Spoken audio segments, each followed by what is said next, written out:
The Art of War by Sun Tzu, translated by Lionel Giles. Part 12. The Attack by Fire. Sun Tzu said, "There are 5 ways of attacking with fire. The first is to burn soldiers in their camp. The second is to burn stores. The third is to burn baggage trains. The fourth is to burn arsenals and magazines. The fifth is to hurl dropping fire amongst the enemy." In order to carry out an attack, we must have means available. The material for raising fire should always be kept in readiness. There is a proper season for making attacks with fire, and special days for starting a conflagration. The proper season is when the weather is very dry.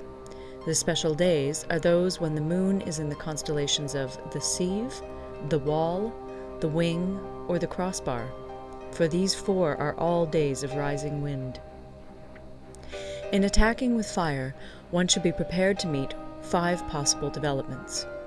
1. When fire breaks out inside to enemy's camp, respond at once with an attack from without. 2. If there is an outbreak of fire, but the enemy's soldiers remain quiet, bide your time and do not attack. 3. When the force of the flames has reached its height, follow it up with an attack, if that is practicable. If not, stay where you are. 4. If it is possible to make an assault with fire from without, do not wait for it to break out within, but deliver your attack at a favorable moment. 5. When you start a fire, be to windward of it. Do not attack from the leeward. A wind that rises in the daytime lasts long, but a night breeze soon falls.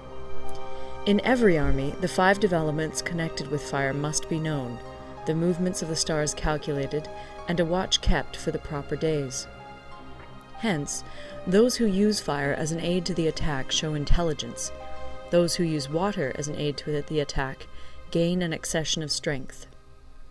By means of water, an enemy may be intercepted, but not robbed of all his belongings. Unhappy is the fate of one who tries to win his battles and succeed in his attacks without cultivating the spirit of enterprise, for the result is a waste of time and general stagnation. Hence the saying, "The enlightened ruler lays his plans well ahead. The good general cultivates his resources." Move not unless you see an advantage. Use not your troops unless there is something to be gained. Fight not unless the position is critical.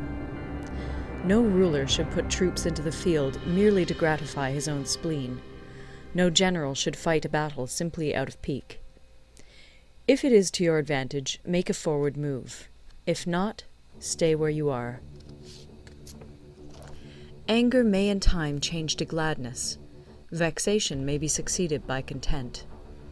But a kingdom that has once been destroyed can never come again into being, nor can the dead ever be brought back to life.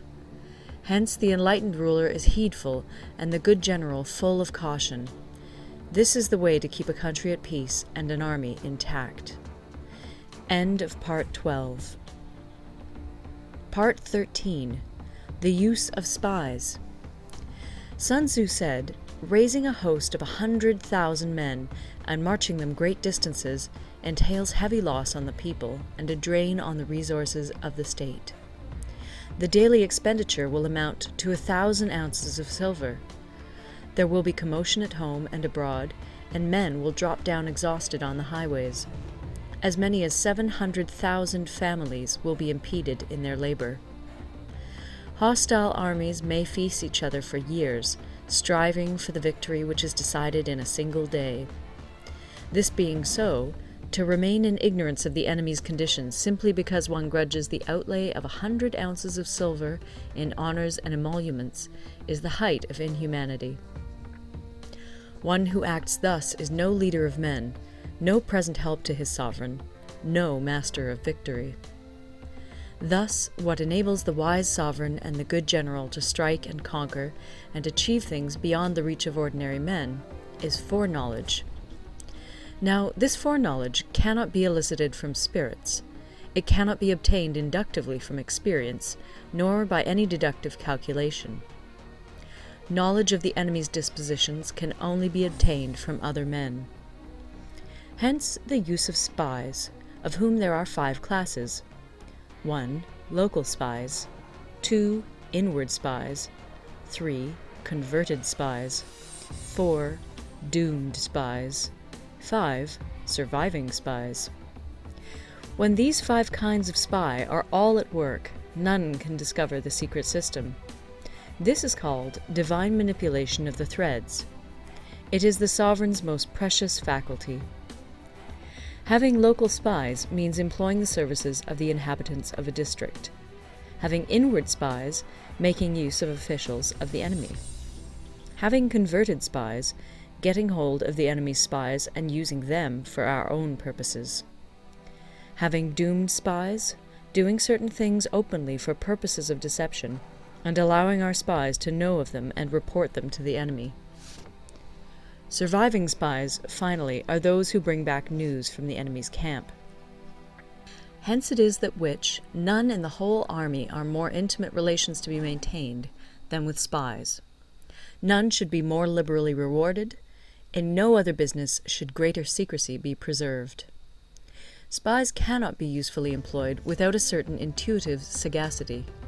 They cannot be properly managed without benevolence and straightforwardness. Without subtle ingenuity of mind, one cannot make certain of the truth of their reports.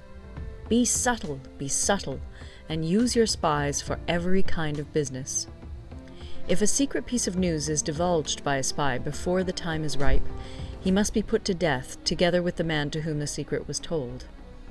Whether the object be to crush an army, to storm a city, or to assassinate an individual, it is always necessary to begin by finding out the names of the attendants, the aides-de-camp, and doorkeepers and sentries of the general in command. Our spies must be commissioned to ascertain these. The enemy's spies, who have come to spy on us, must be sought out, tempted with bribes, led away, and comfortably housed. Thus they will become converted spies and available for our service. It is through the information brought by the converted spy that we are able to acquire and employ local and inward spies. It is owing to this information again that we can cause the doomed spy to carry false tidings to the enemy. Lastly, it is by this information that the surviving spy can be used on appointed occasions. The end and aim of spying in all its 5 varieties is knowledge of the enemy, and this knowledge can only be derived in the first instance from the converted spy. Hence it is essential that the converted spy be treated with the utmost liberality. Of old, the rise of the Yin dynasty was due to Yi Qi, who had served under the Xia. Likewise, the rise of the Chu dynasty was due to Lu Ya, who had served under the Yin. Hence, it is only the enlightened ruler and the wise general who will use the highest intelligence of the army for purposes of spying, and thereby they achieve great results. Spies are a most important element in water, because on them depends an army's ability to move. End of The Art of War. Recorded in Toronto, Ontario by Moira Fogarty, October 2006.